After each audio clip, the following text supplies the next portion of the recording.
Bonjour et bienvenue pour cette nouvelle vidéo comment on fait. Aujourd'hui, on apprend à différencier C''est et CS''est. C'est parti.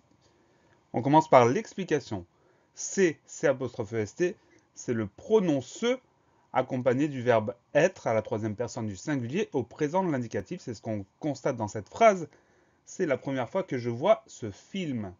L'autre homophone, CS''est, c'est le pronom se, SE cette fois-ci, accompagné du verbe être, toujours à la troisième personne du singulier au présent, comme dans la phrase Karim s'est promené dans le jardin. On passe à la technique. Alors, une phrase exemple, Jérôme s'est égaré, pourtant c'est le plus malin d'entre nous. On y va.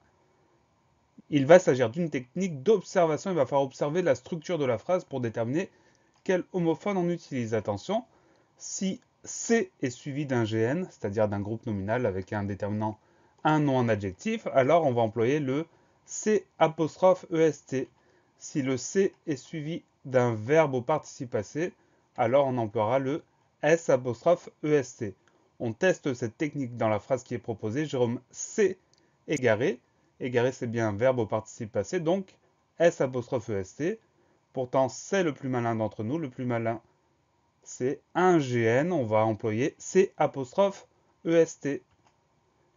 Attention, il y a des phrases qui vont poser problème. Il y a des phrases qui comportent des pièges. Par exemple, c'est, à mon avis, un excellent restaurant. La technique fonctionne, sauf qu'entre le C''est et le GN, un excellent restaurant, il y a un petit morceau de phrase qui s'est glissé, donc ça peut arriver. En observant bien la structure de la phrase, on ne tombe pas dans le piège. Deuxième exemple, il s'est souvent trompé d'adresse. Entre le C''est et le verbe au participe passé, on a un adverbe qui s'est glissé, mais c'est bien S''est. La technique fonctionne quand même. Attention au piège. N'hésitez pas à laisser un petit commentaire, à poser une question pour avoir une nouvelle vidéo, et à bientôt sur Comment on fait.